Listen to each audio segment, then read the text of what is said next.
Je vous dis déjà que son chef était un Rwandais. Tout le peuple partout où j'ai passé me demande de renvoyer ce Rwandais à Kigali. Sa place n'est pas ici. Dans les méandres de l'histoire congolaise, une voix s'est élevée.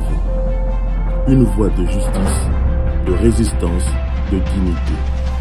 Celle d'Étienne Tshisekedi Wamulu. Né au cœur du Kasaï, forgé par les luttes et les espoirs d'un peuple en quête de vérité, Tshisekedi n'était pas un homme de compromis. Il était le miroir des aspirations populaires, le symbole d'une opposition tenace face aux dérives du pouvoir. Pendant plus de 4 décennies, il a incarné l'espoir d'un Congo libre, démocratique et sauvage. Son combat, souvent solitaire, a traversé les régimes, défié les dictatures et inspiré des générations. Ce documentaire retrace le parcours d'un homme d'État hors du commun. Un homme dont la parole, même dans le silence, résonne encore dans les rues de Kinshasa, dans les villes du Kasaï et dans le cœur de ceux qui rêvent de la Congo. Voici l'histoire d'Étienne Tshisekedi Wamulumba, le sphinx de l'Imété, le père de la démocratie congolaise.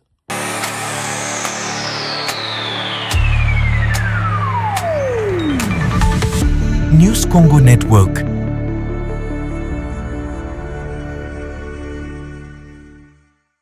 Mesdames, Messieurs, ici c'est le pape Paul Ier, la figure emblématique Popol Mukelenge Fumunkoy. Je suis là pour vous présenter l'incroyable histoire d'Étienne Tshisekedi Wamulumba. Merci pour la confiance que vous nous faites. Merci d'avoir suivi l'incroyable histoire de Koffi Olomide, l'incroyable histoire de Werassam, l'incroyable histoire de Jibem Piana, l'incroyable histoire de Papa Wemba, l'incroyable histoire de Kengo Adondo. Aujourd'hui, nous vous présentons, vous avez vu, le signe. Nous vous présentons l'incroyable histoire d'Étienne Tshisekedi Wamulumba. Et c'est un leader d'opinion, un leader politique, un leader, l'espoir du Congo, qui nous a quittés malheureusement. Mais les grands hommes ne meurent pas. Nous avons son histoire. Donnez-nous juste un peu de votre temps pour suivre l'incroyable histoire d'Étienne Tshisekedi Wamulumba. Né le 14 décembre 1932 à Lulabour, actuellement Kananga, au cœur du Kasaï, Étienne Tshisekedi est fils de M. Alexis Mulumba et de Mme Agnès Kabena Mwoka. J'espère que j'ai bien prononcé. Tshisekedi Wamulumba sera appelé Étienne parce que premièrement ses parents étaient des fervents catholiques et que les catholiques fêtent au mois de décembre le premier martyr chrétien, Saint Étienne, qui a été lapidé à Jérusalem quelques années seulement après la mort du Christ.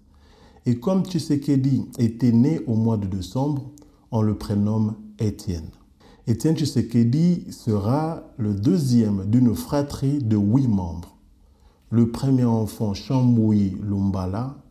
Deuxième, c'est lui, Étienne Tshisekedi. Troisième, Alexandre Mulumba. Gabriel Lusangu. Gérard Mulumba, qui deviendra évêque, Eugénie Chika, Clotilde Kapinga et Kapela Mulumba. De cette famille, seuls les 2 derniers sont encore en vie. Il fait ses études primaires à la mission catholique des Pères de Skut, à Kabulwanda, au Kasaï occidental, et ses études secondaires aux humanités gréco-latines, au collège Saint-Jean Berkmans de Kampondé. Durant son internat au collège de Kampondé, Étienne Tshisekedi avait fait la connaissance d'un certain Chiko Kizito-Kalala, qui était son camarade de classe. Et justement, c'est cet ami, Kizito, qui va présenter à Étienne Tshisekedi une très belle jeune fille qui venait de terminer sa formation d'infirmière à Mikalaï, localité située à 36 km au sud-ouest de Kananga, dans le territoire de Kazumba. Et cette jeune fille s'appelle Marthe Kassalu Djibikila, qui deviendra l'épouse du sphinx de l'Imété, Étienne Tshisekedi. Les 2 amoureux vont se marier en 1955 à Lulabour.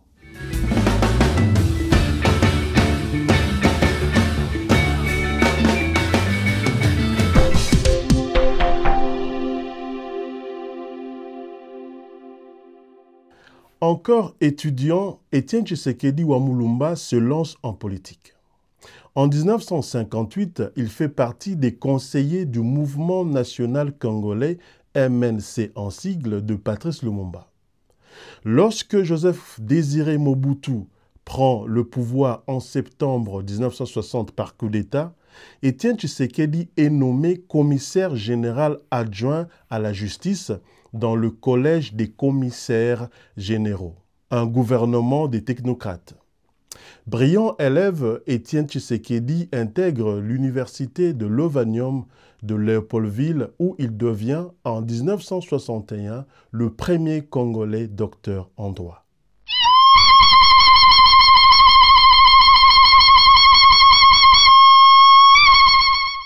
Il devient recteur de l'École nationale de droit et d'administration, ENDA en sigle, en 1961, commissaire aux comptes à la Banque nationale du Zaïre en 1964. Après le deuxième coup d'État de Mobutu en 1965, Étienne Tshisekedi occupera plusieurs fonctions ministérielles entre 1965 à 1969, dont ministre de l'Intérieur et des Affaires coutumières. À la tête de ce département, de ce ministère donc, il participe à la rédaction de la Constitution de 1967 au conclave de Ntsélé, où il rédige avec Mobutu, avec Justin Bomboko et Singa Oudjou, le manifeste de l'Antsélé. Et il participe aussi à la création à la même année du mouvement populaire de la Révolution MPR, qui deviendra par la suite le parti unique. En 1969, Étienne Tshisekedi fut envoyé comme ambassadeur de la République démocratique du Congo au Maroc, de septembre 1969 à février 1971. Au sein du MPR, parti-État, la trajectoire politique d'Étienne Tshisekedi Wamulumba est rectiligne. Il va occuper de nombreux postes, dont celui de premier secrétaire national du MPR, directeur général d'Air-Zaïre. En 1971, il parvint à se faire élire député national, puis deuxième vice-président de l'Assemblée nationale, avant d'être élu premier vice-président de l'Assemblée nationale, poste qu'il occupera jusqu'en 1974. Mais très vite, l'homme de principe se heurte au système autoritaire. Le calvaire d'Étienne Tshisekedi et son combat pour la démocratie commence en 1980, quand le président de l'Assemblée nationale, M. Kaloumé, meurt, et Mobutu nomme à sa place Nzondomio Adokpelingbo, au lieu de son remplaçant légal, Étienne Tshisekedi. Avec 12 autres parlementaires, Étienne Tshisekedi co-signe la lettre ouverte au président de la République, un violent réquisitoire dans lequel il dénonce les pratiques dictatoriales et kleptocratiques du régime Mobutu.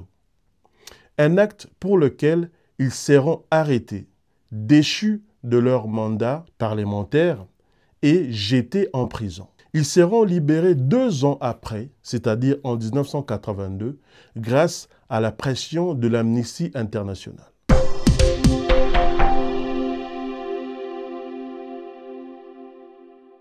De cette rébellion de l'UDPS, naît le 15 février 1982 l'Union pour la démocratie et le progrès social, UDPS en sigle. Tshisekedi devient le symbole d'un espoir, d'une résistance civile face à la dictature. Les Congolais découvrent un nouveau langage, celui de la vérité et du courage politique. Notre peuple fait confiance, une confiance presque totale à notre parti, qui a affronté sur le terrain une des dictatures les plus sanguinaires du monde moderne.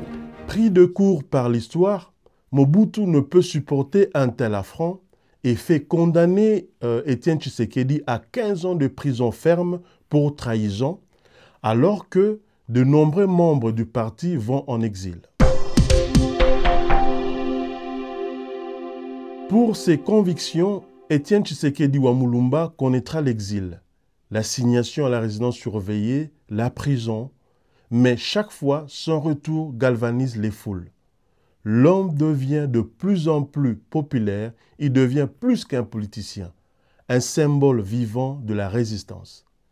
Les ennuis vont continuer jusqu'au 24 avril 1990, lorsque Mobutu annonce la fin du monopartisme. En ce 20e siècle finissant, j'ai estimé, seul devant ma conscience, de tenter de nouveau l'expérience du pluralisme politique dans notre pays, avec à la base le principe de la liberté pour chaque citoyen d'adhérer à la formation politique de son choix.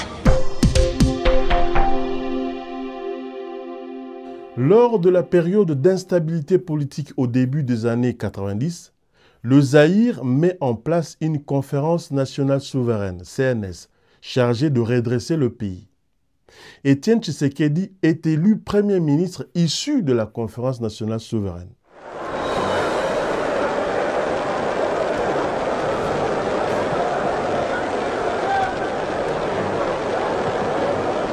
Monseigneur le Président,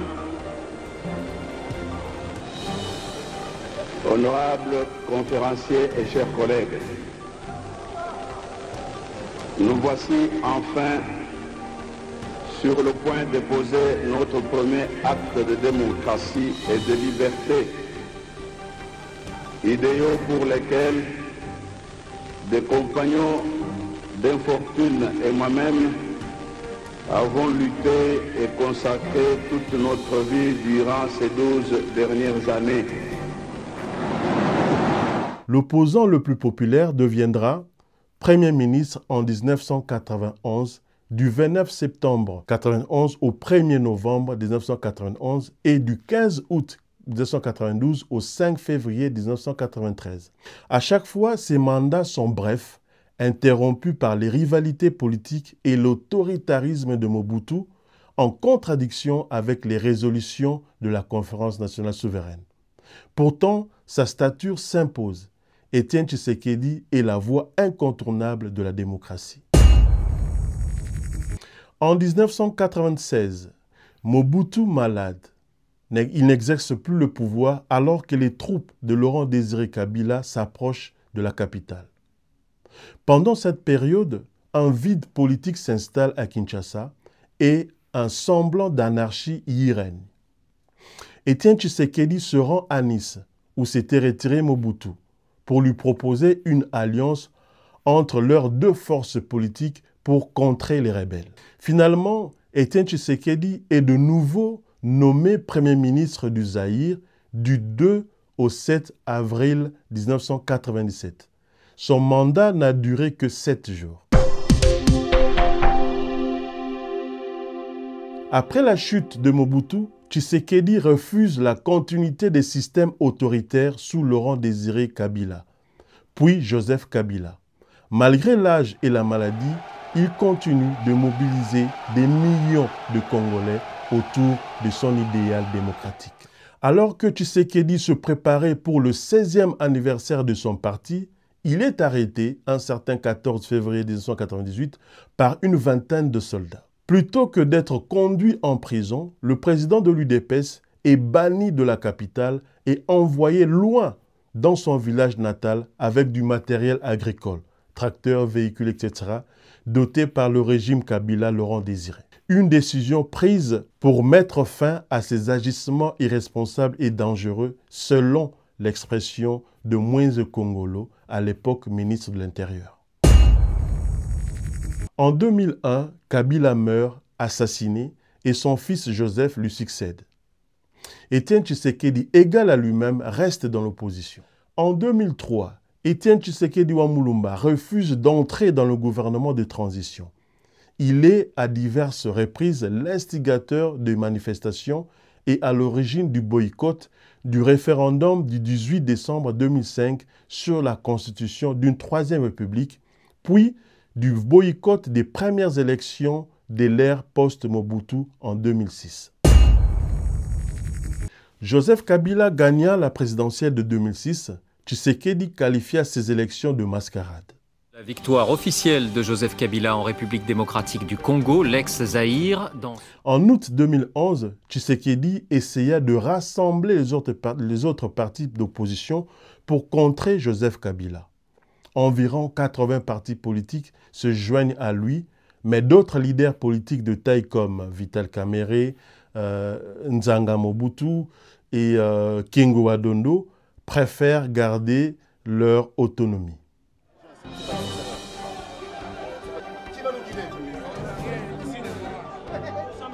Allez demander au chef de la police pourquoi ils sont là. Ils m'empêchent même de me déplacer dans ma propre ville. Vous avez vu des témoignages pour féliciter le gouvernement de Kabila, comment il respecte les règles élémentaires de la démocratie. Je crois qu'ils voulaient m'empêcher de voter, mais vous voyez qu'ils ne sont pas parvenus parce que je viens de voter. Je crois que c'est à cause toujours de la pression de la population. Le 23 décembre 2011, à l'issue d'une élection présidentielle marquée par des graves irrégularités selon plusieurs organismes locaux et internationaux, Joseph Kabila est proclamé président de la République. Étienne Tshisekedi, qui est arrivé deuxième, revendique la victoire et il s'auto-proclame président de la République et prête serment depuis sa résidence de Limete. Président de la République démocratique du Congo, je jure solennellement de respecter la Constitution et les lois de la République. Sa résidence sera mise sous siège pendant des mois. À la suite de ce scrutin contesté, Tshisekedi Wamulumba radie du parti les députés élus de l'UDPS qui, malgré l'interdiction, ont siégé au Parlement. Le 16 août 2016, Tshisekedi Wamulumba s'envole pour se faire soigner en Belgique. Il y reste jusqu'en juillet 2016 où il effectue un retour à Kinshasa. Un retour triomphal, acclamé par des centaines de milliers de Congolais. Il sera désigné président du Conseil des sages du Rassemblement des forces politiques et sociales acquises au changement, une plateforme regroupant la majorité des partis d'opposition de la République démocratique du Congo.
Le 24 janvier 2017, Étienne Tshisekedi quitte Kinshasa pour des soins médicaux à Bruxelles.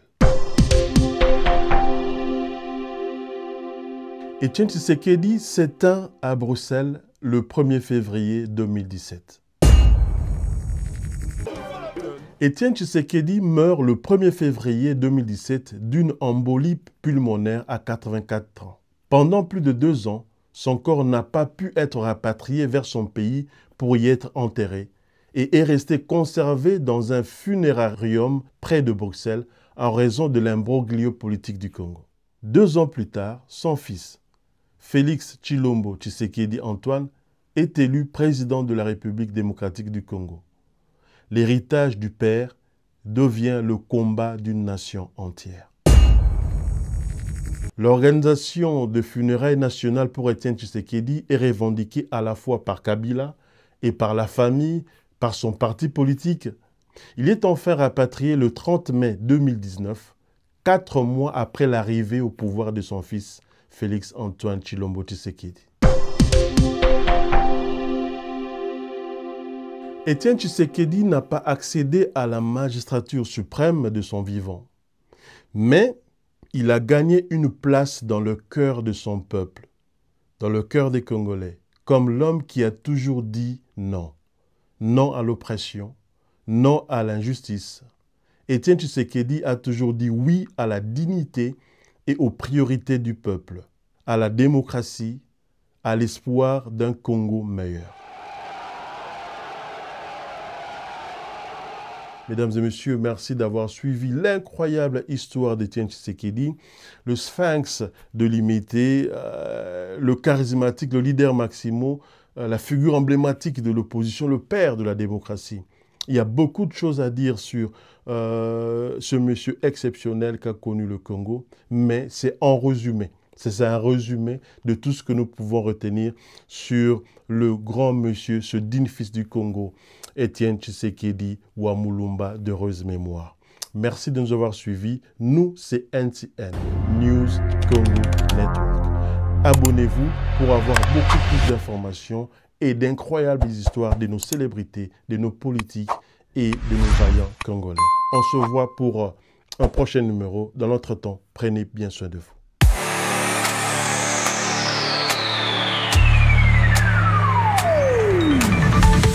News Congo Network.